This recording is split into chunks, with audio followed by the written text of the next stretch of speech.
রাসূলুল্লাহ সাল্লাল্লাহু আলাইহি ওয়াসাল্লামের চোখে পানি চলে আসলো, কান্না চলে আসলো, কেঁদে ফেললেন রাসূলুল্লাহ সাল্লাল্লাহু আলাইহি ওয়াসাল্লাম। সুবহানাল্লাহ।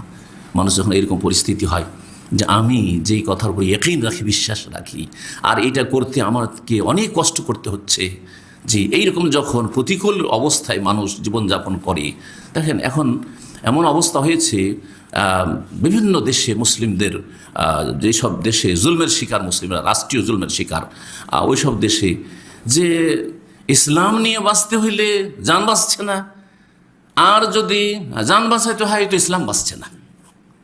এই ক্ষেত্রে এই কথাগুলি বলতেই মানুষের চোখে পানি চলে আসবে যে আল্লাহ আমার জান চলে যায়, কিন্তু আমি ইসলাম ছাড়বো না, ইসলাম আমি ছাড়বো না। জি, আল্লাহ আমাদের হেফাজত করেন। রাসূলুল্লাহ সাল্লাল্লাহু আলাইহি ওয়াসাল্লাম কেঁদে ফেললেন। আবু তালেব যখন দেখলেন যে ভাতিজা এই কথাগুলি বলতে গিয়ে কেঁদে ফেলল, তখন আবু তালেবের অন্তরটা নরম হয়ে গেল।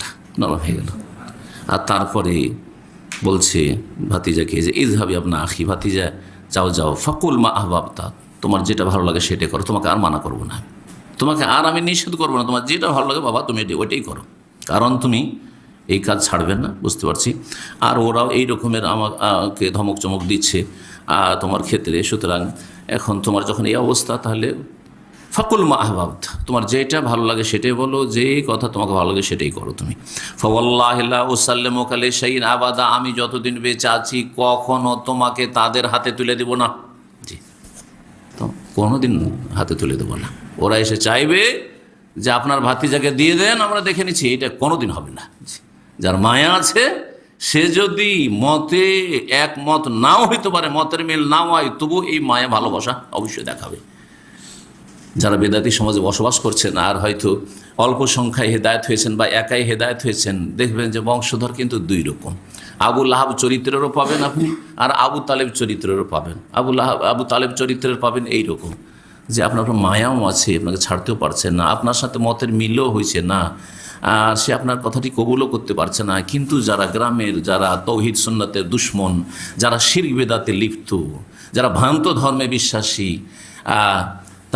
তাদের জুলুম অত্যাচার বরদাস্ত করতে পারছে না, আর এটাও চাই না যে এরা কোনো রকম আপনার ওপরে জুলুম অত্যাচার করুক, এটাও চাই না।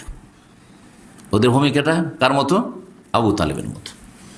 আবার কিছু নিজের ঘরে পাবেন, বংশে পাবেন, যারা হচ্ছে আবু লাহাবের মতো। যেমন কালকে জিদ্দার প্রোগ্রামে এক ভাই বলছে, আমি আমার গ্রামে একা হেদায়েত হয়েছি, যখন হেদায়েত হলাম আমার বাপ নিজে বেদাতি মুফতিকে আলেমকে নিয়ে এসে আমাকে পিটিয়েছে, এখন এই আমার বাপের সম্পর্কে আমি কি করব?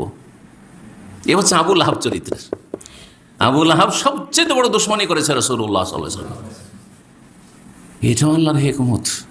এক চাচা ইসলাম গ্রহণ করলো না, কিন্তু অত্যন্ত দরদি হিতাকাঙ্ক্ষী, আর এক চাচা ইসলাম গ্রহণ করলো না, সবচাইতে বড় কট্টর শত্রু দুশ্মন। ওর মতো দুশ্মন আর কেউ ছিল না। আল্লাহ কোরআনে ওর নাম নিয়ে আল্লাহ রাব্বুল আলামিন নিন্দা করেছেন এই খবিসের। জি, তাব্বাত ইয়াদা আবি লাহাব ওয়া তাব, ওর স্ত্রী ধ্বংস হোক, সব ধ্বংস হোক। কিয়ামত পর্যন্ত এই কোরআন তেলাওয়াত হতে থাকবে, আর এই অভিশাপ তাদের উপর হতে থাকবে। যেখানে রাসূলুল্লাহ সাল্লাল্লাহু আলাইহি ওয়াসাল্লামকে বলতেন যে ইয়া আইয়ুহান নাস কুলু লা ইলাহা ইল্লাল্লাহ, মানুষ তোমরা বলো আল্লাহ ছাড়া কোনো সত্য উপাস্য নেই, তোমরা দুনিয়া আখিরাতে সফল হয়ে যাবে, কামিয়াব হয়ে যাবে। ওইখানে পিছনে পিছনে এই সুন্দর লোকটি, দেখতে সুন্দর ছিল, ভিতর ছিল একেবারে নোংরা খবিস, এই খবিস বলতো যে এই লোক, এইটা এ আমার ভাতিজা, তোমাদের চাইতে বেশি চিনি, এ খুব খারাপ লোক, খবরদারের কথা শুনিও না, খবরদারের কথা শুনিও না। হজের মৌসুমে মেনাতে, মুজদালিফা, আরাফাতে পিছনে পিছনে ঘুরে পড়িত। জি, এর আগের আলোচনাতে হয়তো এর কথার দিকে ইঙ্গিত করেছি। জি।